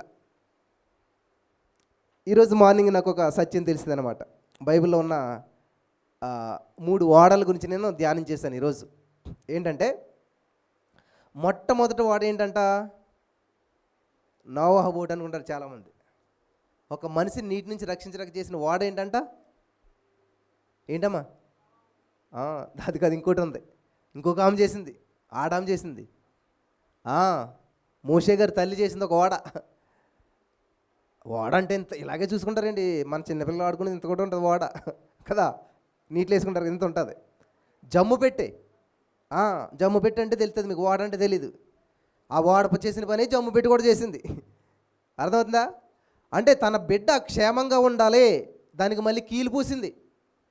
నోవహు గారు తయారు చేసిన వాడికి ఏం పూసాడు ఆయన? అర్థమవుతుందా? కంపారిజన్ చూడండి. సో ఈయన కీలు పూసాడు కదా, కీలు పూసింది కదా ఆమె, కీలు పూసి అసలు ఎంత చూసింది, వాళ్ళని ఆన్ చేసినట్లేదు, ఇక్కడ ఆమె చేసినట్టు ఉంది.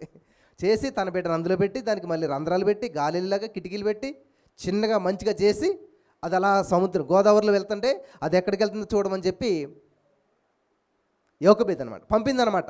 అయితే ఇక్కడ మీరు గమనించవలసింది ఏంటంటే ఇదంతా చేసింది ఎవరు? ఒక తల్లి, ఒక లేడీ. అర్థమైందా? ఆ తల్లి చేసినటువంటి జమ్ము పెట్టే ఒక వ్యక్తిని మాత్రమే రక్షించగలిగింది. అర్థమైందా? సరే, లేడీ కాబట్టి సరే చిన్న చేసింది అనుకుందాం. ఇప్పుడు జెంట్స్ని తీసుకుందాం. నోవహు గారు చేశారు ఓడ, చాలా పెద్ద చేశాడు. ఆ ఓడలో ఎంతమంది రక్షించబడ్డారు? 8 మంది మాత్రమే రక్షించబడ్డారు. హల్లెలూయా! ఎంతమంది అండి? 8 మంది. కానీ ఆయన చేసింది ఆమె చేసింది కాకుండా నేను ఇంకొక ఓడని చేస్తాను, ఇంకొక ప్రత్యేకమైన ఓడని చేస్తాను. హల్లెలూయా! ఆ ఓడ ప్రపంచం అంతటిని రక్షిస్తుంది. ఆ ఓడలోకి వచ్చిన వాళ్ళైతే ఎంతమంది అయినా రక్షించబడతారని ఇంకొక ఓడ తయారు చేయబడింది. ఏంటది? యేసుక్రీస్తే, యేసుక్రీస్తు ప్రభువారే ఆ ఓడ. యేసుక్రీస్తు ప్రభు శరీరమే ఆ యొక్క ద్వారం. ఎవరైతే యేసుక్రీస్తునందు విశ్వాసం ఉంచుతారో, వింటున్నారా? ఎవరైతే యేసుక్రీస్తునందు విశ్వాసం ఉంచి, ఇంకొక పాట ఉంటుంది నా చిన్నతనంలో బాగా పాడేటువంటి వారు, రక్షణ నే ఓడ తలుపు తెరువబడింది, నాటికంటే నేడు మరి చేరువలో ఉందంట. పిల్లలు గమనించాలి, తల్లి యొక్క ఉద్దేశం ఎలాగైతే తన బిడ్డలు బాగుండాలి, క్షేమంగా ఉండాలి, రక్షించబడాలి అనేటువంటి ఆలోచన ఉంటుందో, దేవుని యొక్క ఉద్దేశం కూడా ఏంటంటే నువ్వు రక్షించబడాలి, నువ్వు బాగుండాలి అని చెప్పి నీ ప్లేస్లో ఆయన తన జీవితాన్ని త్యాగం చేశాడు. ఇందాక చూసాం మనం, ఆ తల్లి బిడ్డను అట్టుకుని ఎలాగైతే చనిపోయిందో. హల్లెలూయా! ఆ తల్లి మరి ఆ బిడ్డను హత్తుకుని ఎలాగైతే చనిపోయిందో, అలాగే యేసుక్రీస్తు ప్రభువారు అనుకోకుండా చనిపోలేదు, కావాలనే నీ కోసం నా కోసం ఏం చేశాడంటే ఆయన ప్రాణాన్ని త్యాగం చేశాడు, చనిపోయాడు. కానీ ఆ తల్లి మళ్ళీ బ్రతకలేదు. కానీ మన యేసయ్య తిరిగి బ్రతికాడు, పునరుత్థానుడు అయ్యాడు. హల్లెలూయా! మన దేవుడు చనిపోయిన దేవుడు కాదు, మన దేవుడు సజీవుడు. హల్లెలూయా! హల్లెలూయా! ఏమన్నాడు తెలుసా? ఇదిగో యుగ సమాప్తి వరకు సదాకాలం నేను మీతో ఉంటాను. ఆమేన్, ఆమేన్. చూడండి, వివాహ సమయం వచ్చాక ఏం చేస్తారు? తల్లి బిడ్డ కలిసి ఎడుతూ కూర్చుంటారు. ఎందుకనంటే అమ్మా నేను నిన్ను విడిచి వెళ్తున్నాను అని ఆ బిడ్డ అంటుంది. తల్లి ఏం చేస్తా, అయ్యో బిడ్డ నన్ను విడిచి వెళ్ళిపోతున్నావు అని ఉంటుంటుంది. కానీ ఇక్కడ దేవుడు ఏం చేస్తున్నాడు? తల్లి గర్భంలో రూపించబడక ముందే నేను చూస్తున్నాడు. మనం చూస్తాం స్కానింగ్లు ఏం కనపడదు, కానీ దేవుడైతే స్పష్టంగా నేను చూడగలుగుతున్నాడు.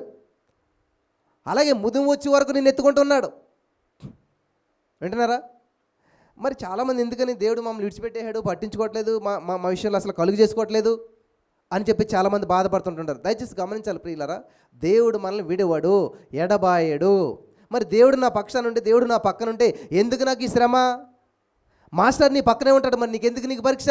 మాస్టర్ ఏం చెప్పాడో నువ్వేం నేర్చుకున్నా తెలియటగా పరీక్ష. హల్లెలూయా! యేసై నీ పక్కన ఎందుకున్నాడంటే యేసై బిడ్డవని నువ్వు నిరూపించుకుంటావని నీకు ఆ పరీక్ష. హల్లెలూయా!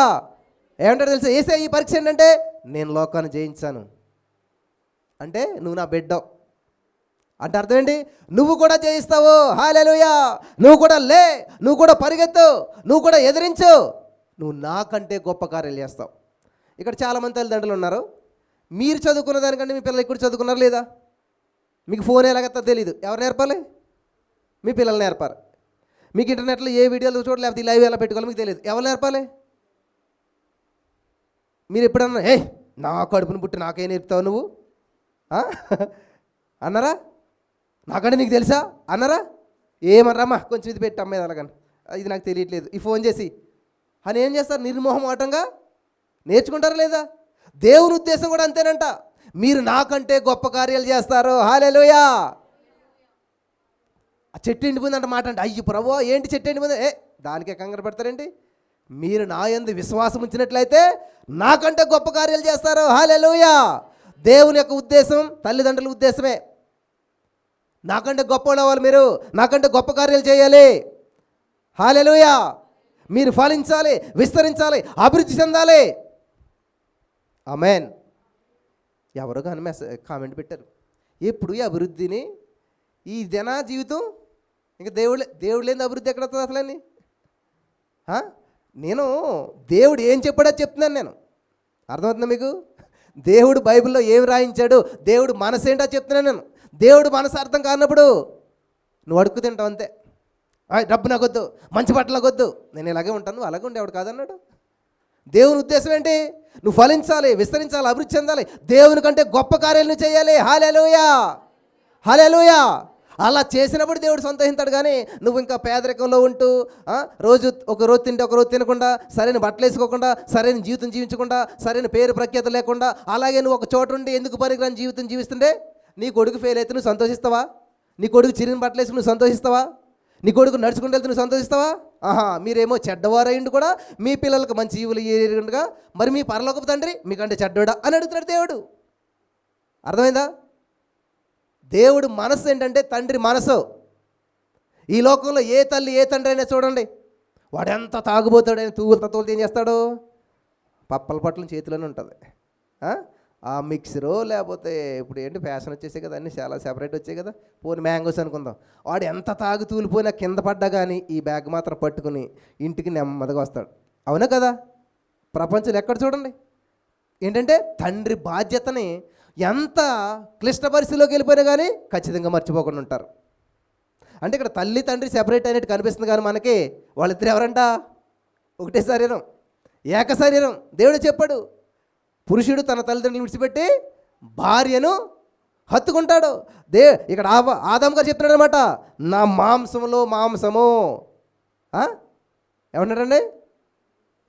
నా రక్తంలో రక్తము, నా ఎముకలో ఎముక. కాబట్టి మన ఇద్దరం ఒకటే. నేను చాలాసార్లు చెప్పాను ఈ సత్యం.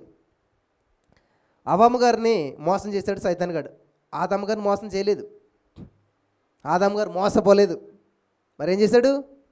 కావాలనే, ఈమె నా భార్య, నా కోసం కదా ఈమె చేయబడతా, అరే ఇప్పుడు ఈమె పండు తిని నరకానికి వెళ్ళిపోతుంది అంటే ఈమె ఒక్కతే వెళ్తుంది ఇప్పుడు, మరి ఎలాగా?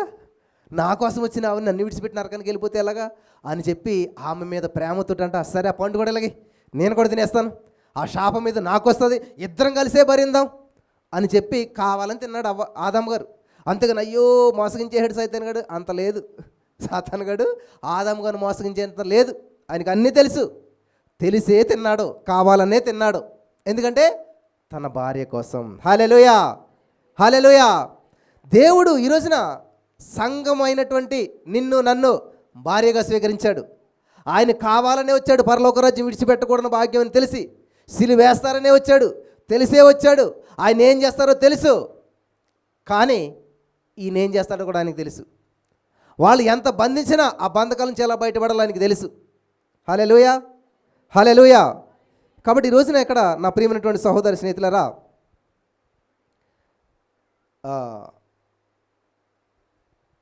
ఈ అబ్రహాం అగస్టిన్ గారి తల్లి పేరేంటంటేనంట మోనిక. రాసుకోవాలి మీరు ఇలాంటి విషయాలన్నీ కూడా. ఆ మోనిక గారితో ఒక పాస్టర్ గారు అన్నమాట ఏంటి తెలుసా? ఇన్ని కన్నీళ్లతో ప్రార్థించే తల్లి కుమారుడు ఎప్పటికీ నశించిపోడు. నశించిపోయాడా? మొత్తం ప్రపంచాన్నే ప్రభావితం చేసిన సేవకుడు అయిపోయాడు. ఎలాగయ్యాడు? ఏ ట్రైనింగ్ అయ్యాడు? ఏ స్కూల్కి వెళ్ళాడు? ఇది కాదు, తల్లి చేసిన ప్రార్థన. బ్రదర్ మేము చదువుకోలేదు బ్రదర్, మాకేమీ తెలియదు, డోంట్ వర్రీ బ్రదర్, మాకు అసలు అయ్యి తెలియదు, ఇది ఇంటర్నెట్లో అయ్యి ఏం తెలియదు, మరి ఏం అవసరం లేదు. ప్రార్థన చేయడం వచ్చా? అది కూడా తెలియదు బ్రదర్, ఏం అవసరం లేదు. నువ్వు మోకరించినట్లయితే రోమా 8:26లో దేవుడే నీ పక్కన వచ్చి నీ పక్షాన ప్రార్థన చేస్తాడంట. అవునా? చూద్దాం మరి. కొన్ని చూపించే కానీ నమ్మరు తోమాలో చాలామంది. రోమపత్రిక 8:26 చదువుదాం. అటువలే ఆత్మయు మన బలహీనతను చూసి సహాయం చేయుచున్నాడు. ఎలయనగా మనము యుక్తముగా ఎలాగూ ప్రార్థన చేయవలనో మనకు తెలియదు. హల్లెలూయా. గట్టిగా చెప్పాలి అందరూ కూడా. హల్లెలూయా. ఏంటంటే బ్రదర్ నాకు సరిగ్గా ప్రార్థన చేయడం రాదు. ఇక్కడ మీ గురించి రాస్తున్నారు పరిశుద్ధాత్మ దేవుడు. ఏంటంటే యుక్తముగా మంచిగా ఎలా చేయాలో నాకు తెలియదు అని మీరు అనుకుంటున్నారేమో. వాస్తవమే, ఎవరికి ప్రార్థన చేయడం రాదు. కాబట్టి నువ్వు మోకరించి వెంటనే ఏం చేస్తారంట, తెలియదు కాబట్టి. చూడండి, మనకు తెలియదు కాబట్టి ఉచ్చరింప సఖ్యముగాని మూలుగులతో ఆ ఆత్మ అనగా పరిశుద్ధాత్మ అనగా దేవుడే తానే మన పక్షముగా విజ్ఞాపన చేయుచున్నాడు. ఎంత అద్భుతంగా ఉందండి ఈ మాట. ఎవరికి ప్రార్థన చేయాలి? దేవుడికి ప్రార్థన చేయాలి. వింటున్నారా? దేవుడికి ప్రార్థన చేయాలి, దేవుడు వచ్చే ప్రార్థన చేసుకుంటున్నాడు. చూడండి, బౌలింగ్ ఆడాలి బ్యాటింగ్ ఆలోచిస్తే ఎలా ఉంటుంది? సేమ్ అదే ఉంది ఇక్కడ. దేవుడికి ప్రార్థన చేయాలి, కానీ ఎవరు చేస్తున్నారు? దేవుడు వచ్చి ఆయనగానే ప్రార్థన చేసి మళ్ళీ ఆయనకి అక్కడికి వెళ్ళి ఆయనగానే జవాబిచ్చి, అసలు ఎంత అద్భుతం, అసలు నేను ఎక్కడ ఉంటుందా? అందుకే చాలామంది తండ్రి వేరు, కుమారుడు వేరు, పరిశుద్ధాత్మ వేరు అనుకుంటారు చాలామంది. తండ్రి, కుమార, పరిశుద్ధాత్మ వేరు కాదు, ఒక్కడే దేవుడు. ఇట్లాగా డిఫరెంట్ క్యారెక్టర్స్ మనకు కనిపిస్తుంటుంటాయి. ఆ ఆత్మ అనగా పరిశుద్ధాత్మ దేవుడు మన పక్షాన ప్రార్థన చేస్తూ ఉన్నాడు. హల్లెలూయా, హల్లెలూయా. కాబట్టి ఇక్కడ మనం గమనించవలసింది ఏంటంటే, మీకు ఏమి రాకపోయినా పర్లేదు, కానీ బైబిల్ చదవడం రాకపోయినా నో ప్రాబ్లం, ప్రార్థన చేయటం మాత్రం మర్చిపోకండి. తల్లులైనటువంటి ప్రతి వారు కూడాను. అన్న నాకు పెళ్లి కాలేదన్న, మరి నేనేం చేయాలి? అయినా సరే ప్రార్థన చేయండి. ఎందుకంటే ఖచ్చితంగా దేవుడు ఒకనొక సమయం వచ్చేసరికి అన్నీ సమకూరుస్తాడు. నేను అలాగనుకున్నాను, ఇంకా నాకు పెళ్ళి అవదలే, ఇంక జీవితం ఎలా జీవించేద్దాను అనుకున్నాను. నువ్వు అనుకుంటే కాదు, అక్కడ నరుని హృదయంలో ఆలోచనలు అనేకం వస్తాయంట. యెహోవా యొక్క తీర్మానమే స్థిరమవుతుంది. హల్లెలూయా, హల్లెలూయా. కాబట్టి ఇక్కడ మీరు గమనించవలసిన విషయం ఏంటంటే, నా ప్రియమైనటువంటి సహోదర స్నేహితులారా, యోహాను సువార్త 19:26లో దేవుడు ఏం చేస్తున్నాడు తెలుసా? తన తల్లి బాధ్యతను వేరే వాళ్ళకి అప్పచెప్పాడు. మనము కూడా ఏం చేయాలంటే, దీర్ఘాయుష్మంతుడు అగినట్లు నీ తల్లిని తండ్రిని సన్మానించమంటూ ఉన్నాడు. నేను ఇంకాను బాగా బతకాలి, మంచి ఆరోగ్యం కావాలి అని అంటే ఎక్సర్సైజ్ చేయాలని చెప్తారు అనుకున్నాను, కానీ ఇక్కడ బైబిల్ చదివితే ఏమని తెలుసా? నీవు దీర్ఘాయుష్మంతుడు అగినట్లు. హల్లెలూయా. మరి మీలో ఎంతమంది, నాకు తెలిసి ఈరోజు మదర్స్ డే కాబట్టి మొత్తం బేకరీలన్నీ ఖాళీ అయిపోతాయి, ఇంక చాలా చాలా జరుగుతాయి అన్నమాట. ఎందుకంటే ఈరోజే మదర్స్ డే రోజున మాత్రమే మదర్ గుర్తొస్తుంది, గుడ్ ఫ్రైడే రోజున మాత్రమే సిలువు గుర్తొస్తుంది, ఈస్టర్ రోజున మాత్రమే యేసుప్రభువు గుర్తొస్తారు. సీఈఓలు ఉంటారు చాలామంది. సీఈఓ అంటే ఏంటంటే క్రిస్మస్ ఈస్టర్ ఓన్లీ, అంటే క్రిస్మస్ రోజున ఈస్టర్ రోజున మాత్రమే వస్తారన్నమాట. ఇంకా మళ్ళీ కనపడరు. అలాగే చాలామంది రోజున మళ్ళీ ఆదివారం, కొంచెం భక్తి ఉన్న వాళ్ళు అయితే ఏం చేస్తారు, ఆదివారం మాత్రమే వస్తారనమాట. ఆదివారం మాత్రం వచ్చి జస్ట్ అలా అందరిని చూసి చిన్న ప్రార్థన చేయించుకుని, లేకపోతే 2 వాక్యాలు వినేసి వెళ్ళిపోతారు. 2 ఇడ్లీలు పెట్టి వారం రోజుల తర్వాత మళ్ళీ 2 ఇడ్లీలు పెడతారంటే మళ్ళీ వస్తారు ఎవరన్నా మీరు?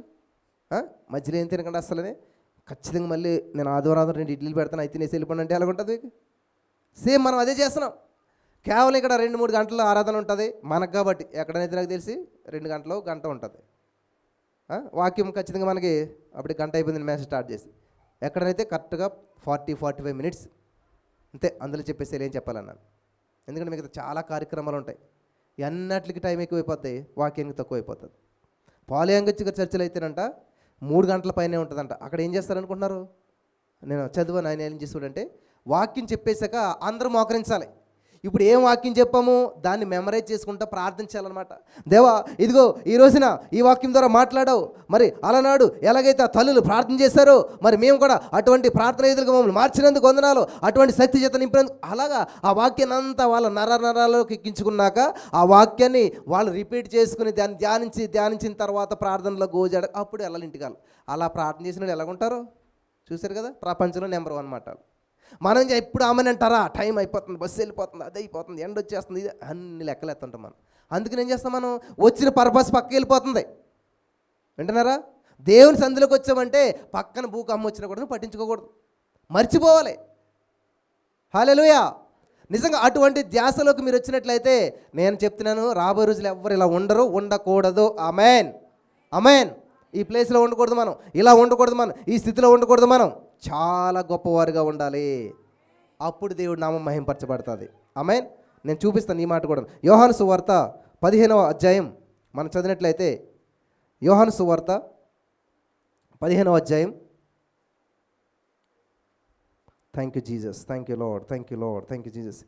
మీరు 8వ వచనం, బహుగా ఫలించుట వలన నా తండ్రి మహిమపరచబడును, ఇందువలన మీరు నా శిష్యులగుదురు. హల్లెలూయా. వాట్ ఏ వండర్ఫుల్ వర్డ్ అండి.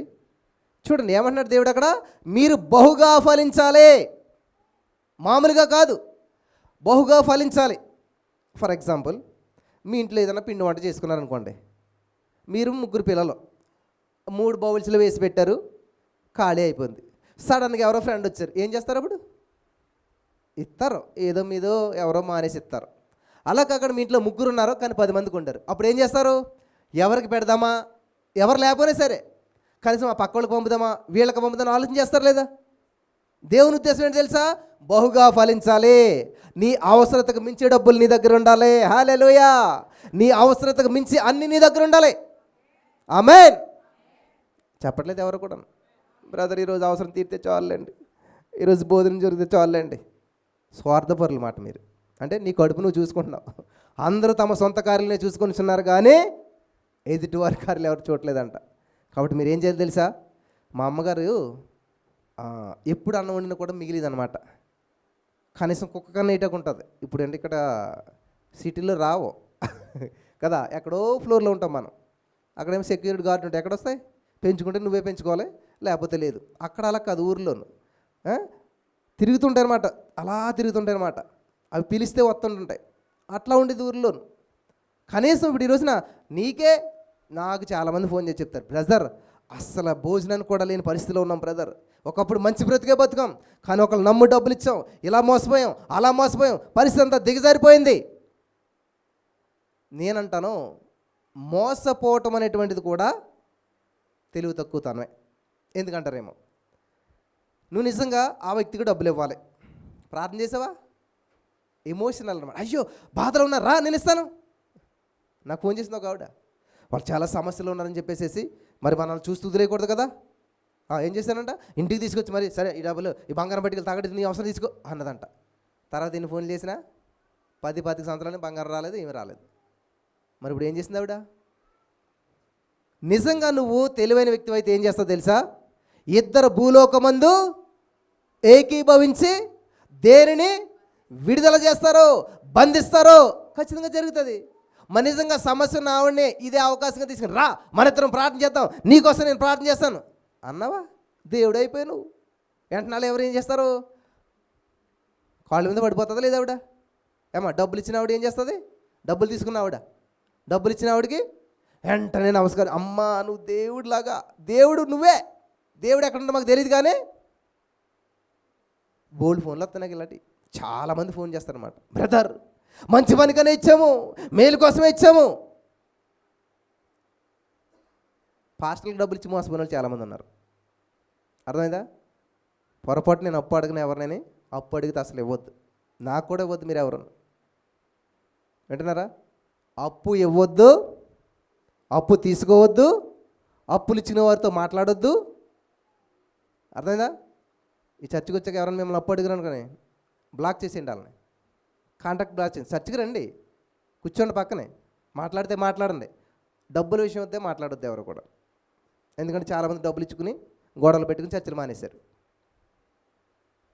వాస్తవం చెప్తున్నాను, ఇవన్నీ చాలా చర్చస్లో జరుగుతున్న విషయాలు. కాబట్టి ఈ యొక్క మదర్స్ డే సందర్భంగా మీ అందరికీ నేను ప్రత్యేకమైన విషయాలు తెలియజేస్తాను. దేవుడు మన తల్లి లాంటోడు, తల్లికి మించిన దేవుడు. ఎందుకంటే స్త్రీ మర్చిపోతుందేమో కానీ నేను మరవనని చెప్పి దేవుడు మన పట్ల ఒక అద్భుతమైన ప్రణాళికను కలిగి ఉన్నాడు. హల్లెలూయా, హల్లెలూయా, హల్లెలూయా. కాబట్టి దేవుడు ఒక ప్రత్యేకమైన ప్రణాళికతోటి మనల్ని నడిపిస్తూ, స్త్రీలు తన బిడ్డను మర్చిపోవచ్చేమో కానీ నేను మరవను.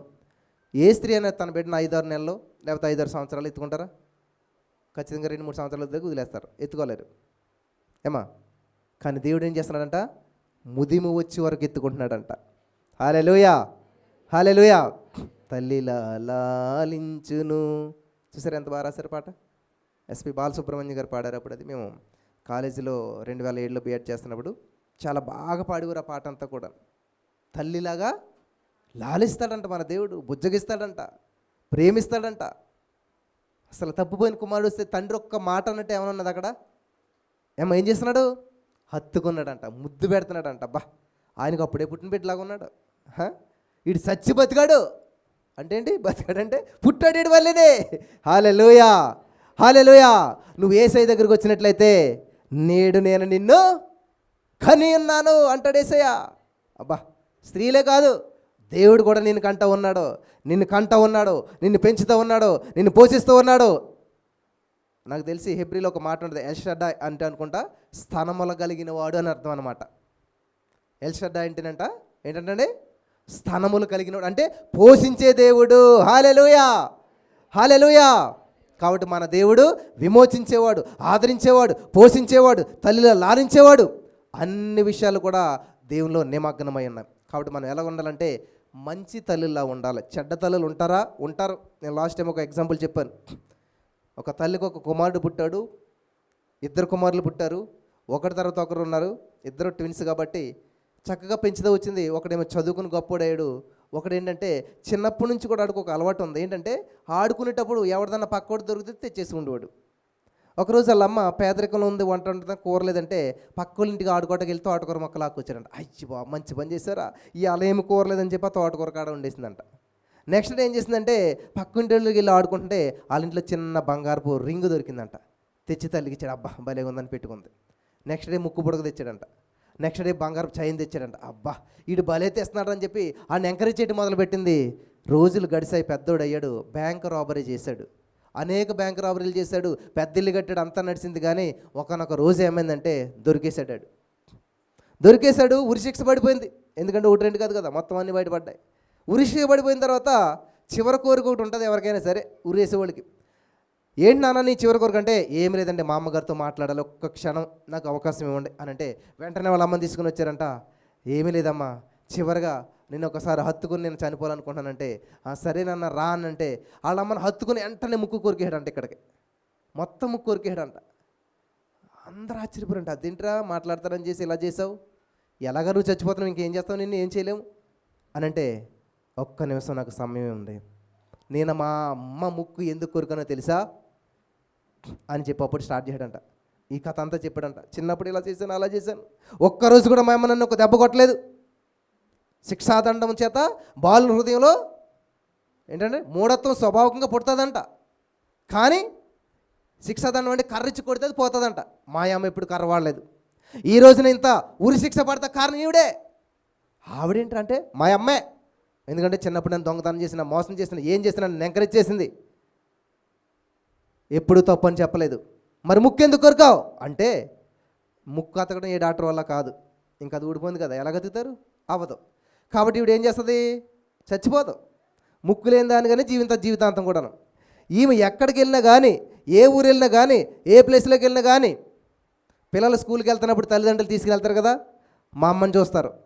అదేంటమ్మా ఆవిడ ముక్కు ఏమైందని అడుగుతారు. అప్పుడు చెప్తుంది వాళ్ళ అమ్మ, ఏంటంటే ఇదిగో చిన్నప్పుడు వాళ్ళ అబ్బాయి దొంగతనం చేస్తామని మాట్లాడలేదంట, ఆ అబ్బాయిని గద్దించలేదంట, అందుకని పెద్దోడయ్యి దొంగోడయ్యాడు, ఉరిశిక్ష పడిపోయింది. కాబట్టి ఏ తల్లికి ఇలాంటి పరిస్థితి రాకూడదు, తన పిల్లల్ని క్రమశిక్షణలో పెంచాలి, మంచిగా పెంచాలి, వాళ్ళ పిల్లలు దొంగతనాలు చేయకుండా పెంచాలి అని చెప్పి ఆ తల్లి బుద్ధి తెచ్చుకుంటుంది. నా తల్లి గురించి ప్రతి వారు గుర్తు తెచ్చుకుంటారు, వాళ్ళ పిల్లలకి కథలుగా స్టోరీలుగా చెప్తారు. కాబట్టి జీవితాంతం గుర్తుండిపోతుందని ఇలా చేశాను అన్నాడంట. హల్లెలూయా, హల్లెలూయా. వింటున్నారా? మన దేవుడు కూడా ఇదిగో మీరు మోసపూరితమైన జీవితాలు జీవిస్తూ ఉన్నారు, ద్వేషపూరితమైన జీవితాలు జీవిస్తూ ఉన్నారు. ఈ లోకంలో మీ జీవితానికి వచ్చేటువంటి శిక్ష నరకం. కాబట్టి ఆ నరక శిక్ష మీరు అనుభవించకుండా ఉండాలంటే నేను మీ శిక్షను అనుభవిస్తానని చెప్పి యేసుక్రీస్తు ప్రభువు మన కోసం ఆయన శిలువలో మరణించాడంట. మరి ఏంటి గుర్తంటే, ఆయన పరలోక రాజ్యం వెళ్తా వెళ్తా ఈ యొక్క చేతుల్లో గుర్తులు తీసుకుని వెళ్ళిపోయాడంట, ఈ యొక్క మేకలు గుర్తులు తీసుకుని వెళ్ళాడంట. ఏంటి ఇవన్నీ చూపిస్తే, ఇదిగో వీళ్ళంతా కూడా నరకానికి వెళ్ళకూడదు, వీళ్ళంతా జీవితంలో నాశించకూడదు, వీళ్ళ బాగుపడాలని చెప్పి వీళ్ళ కోసం నేను చేసిన త్యాగాన్ని వీళ్ళు స్వీకరించిన రోజున నాతో పాటు వీళ్ళ దేవుని రాజ్యానికి వారసులు అవుతారని చెప్పి దేవుడు చెప్పాడంట. హల్లెలూయా. మరి యేసుప్రభువుని స్వీకరిందామా? తల్లిగా స్వీకరిందామా? తండ్రిగా స్వీకరిందామా? ఆయన యొద్దకు వచ్చినట్లయితే ఖచ్చితంగా మీ జీవితంలో ఎటువంటి ఆదరణ కావాలన్నా, కొంతమంది కొన్ని సమస్యలు తండ్రితో చెప్పుకోలేరు, ఏం చేస్తారు, తల్లి దగ్గరికి వెళ్తారనమాట. ఒక అమ్మాయి ఉంది, ఎన్నోసార్లు ఎంతోమందిని ప్రేమించింది, మోసపోయింది, కన్సీవ్ అయింది, మోసపోయింది, చివరికి ఎలాగొచ్చింది తెలుసా? ఎవరి దగ్గరికి వచ్చింది తెలుసా? తల్లి దగ్గరికి వచ్చింది. తల్లి ఏమని తెలుసా? అవతలకు పోనలేదు, హక్కును చేర్చుకుంది, మరి ఆదరించింది, తండ్రికి చెప్పింది, కన్వే చేసింది, మళ్ళా బిడ్డను స్వీకరించారు. ఈరోజు నీ మాటలు విన్న ప్రియులారా, మీరు ఎంత దూరం వెళ్ళిపోయినా, ఎటువంటి పరిస్థితి గుండా వెళ్ళిపోయినా దేవుడు మిమ్మల్ని విడిచిపెట్టాడు, మీకు సెకండ్ ఛాన్స్ ఇస్తానే ఉంటాడు. Amen, amen. నాకు చాలామంది ఈ మధ్యన సమస్యలు చెప్తూ ఉంటుంటారు. మళ్ళీ మాట అంటారు, ఏంటి తెలుసా? మెసేజ్లు గురించి చెప్పొద్దండి మా గురించి ఎక్కడను. నేను ఎవరి గురించి మెసేజ్లో చెప్పను, ఎవరి జీవితాలు వెల్లడి చేయను. నేను చెప్తాను. ఎలా చెప్తానంటే, ఒక సహోదరి ఒక సమస్య చెప్పింది, ఆ సమస్య ఎలా పరిష్కరించబడ్డది అంతే. మీ పేరు, మీ ఊరు, మీ అడ్రస్లు అని చెప్పి ఎవరిది ఎప్పుడు చెప్పను. నేను చాలా పద్ధతి అయిన మనిషినే కాబట్టి పద్ధతిగానే చెప్తాను. ఎవరి గురించి చెడుగా చెప్పడం అన్నటువంటి జరగదు. హల్లెలూయా. సరే, ఈ రోజున మీ అందరికీ మరి మాతృదినోత్సవ శుభాకాంక్షలు మరి ఒకసారి తెలియజేస్తున్నాను. ఆన్లైన్లో కూడా చాలామంది ఉన్నారు కాబట్టి మరి తల్లులందరికీ తల్లుల దినోత్సవ శుభాకాంక్షలు తెలియజేస్తూ ఉన్నాను. దేవుడు కూడా మీకు ఒక ప్రథమ స్థానం ఇచ్చాడు. 10 ఆజ్ఞలో ఒక ఆజ్ఞను ప్రత్యేకంగా మీ కొరకు మరి మిమ్మల్ని గౌరవించాలి, మిమ్మల్ని సన్మానించాలని చెప్పాడు. సో మరి తల్లులందరికీ నా హృదయపూర్వకమైనటువంటి వందనాలు తెలియజేస్తున్నాను, శుభములు తెలియజేస్తున్నాను. దేవుని యొక్క కృప మీ అందరికీ ఎల్లప్పుడూ తోడై నడిపించి, ఆరోగ్యము బలము సమృద్ధికి ఇచ్చి నడిపించి బలపరచును గాక. ఆమేన్. హల్లెలూయా. స్తోత్రం దేవా. ఈరోజు ఈ యొక్క మాతృదినోత్సవం సందర్భంగా అనేక విషయాలు మేము మాట్లాడుకున్నాం. మరి ఏది ఎంత మాత్రం వృధా కాకుండా అద్భుతంగా, ఆశ్చర్యకరంగా అనేక మందికి దీవెనకరంగా ఉండే కృప చూపించమని సమస్త మహిమ మీకే చెల్లిస్తూ నజరేయుడైన యేసుక్రీస్తు నామములో ప్రార్థించిన మీ పొందుకుని ఉన్నాం తండ్రి.